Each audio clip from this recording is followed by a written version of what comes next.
For week 11, we are going to be learning how to code scripts. So you do want to read through chapter 14 in your book, and then you'll go through the lecture demo.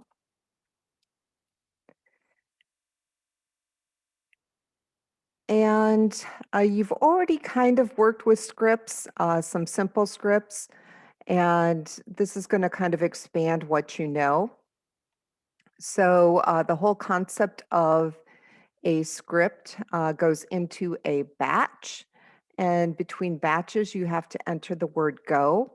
You've already had to do that on several occasions, so little did you know, but you've been creating some very simple scripts all along. And so this is just going to kind of expand what you know about scripting.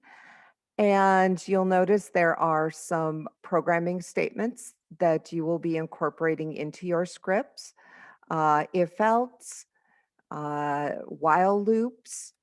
You'll see that we can do try catch in T-SQL, that break and continue are also available. But the way you put together code is just a little bit different than traditional programming languages. You will learn how to create variables. And in T-SQL, we have scalar variables, which are just kind of like your normal variables that contain a single value. But you can also create table variables, and those would hold multiple columns or even an entire result set. In T-SQL, all of your variables are going to start with an @ sign. So this kind of describes how to create the scalar variable, how to print the scalar variable. Then we get into table variables and the different ways that you can create them. You can do a temporary table,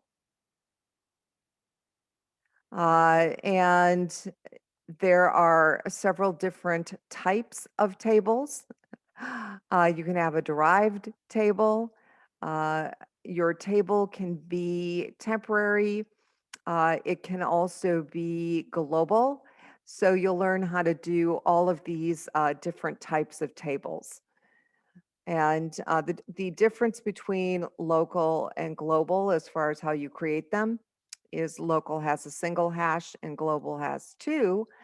But there is a difference in how long the tables are available and what they are available to. So you will be learning all of those little subtle differences.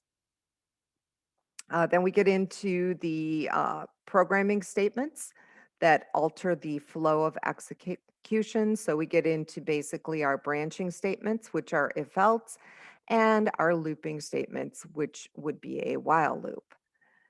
So as you go through here, there are a lot of examples, and you should actually be able to copy and paste those right into a new query window so you can run them and see what they do.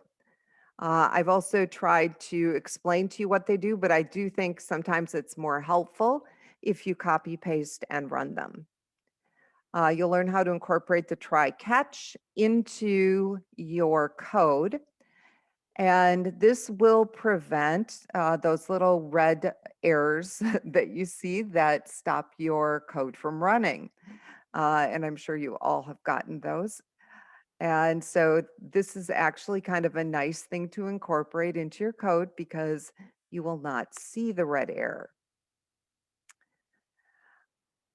And we do get into some system functions and system settings. So you'll learn a little bit more about those. We cover dynamic SQL, but we're not really going to be utilizing that this week. We actually use these commands when we get into procedures. Then, once you finish going through the textbook chapter and the lecture demo, you'll go through the chapter. There's videos for each section, And I think you guys all know the drill. You read the scenario and you complete the exercise. This is designed to teach you what you need to know to do your lab assignment. And so for the lab assignment, you are going to be creating your own queries. So you need to do a query that uses a scalar variable, and you need to do a query that uses a table variable. I would keep these simple. There are lots of examples in the lecture demo and also in the textbook assignment. You'll be creating a temporary table, so you'll do a local and a global one. For if statements, you need to create a query that uses an if statement. So it does not have to be complicated. And you will create a query that uses a while statement with a row cursor.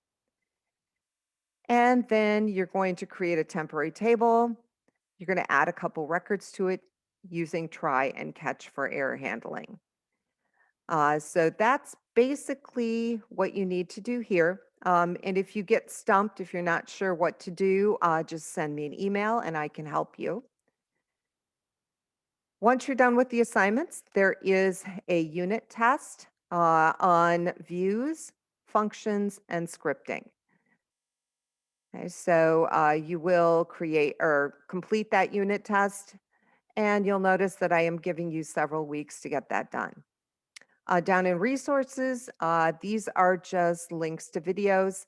If there's anything that you are confused about, that you want more information on, uh, select the video link, and these are pretty good video tutorials. Let me know if you have any questions this week, and have a great week.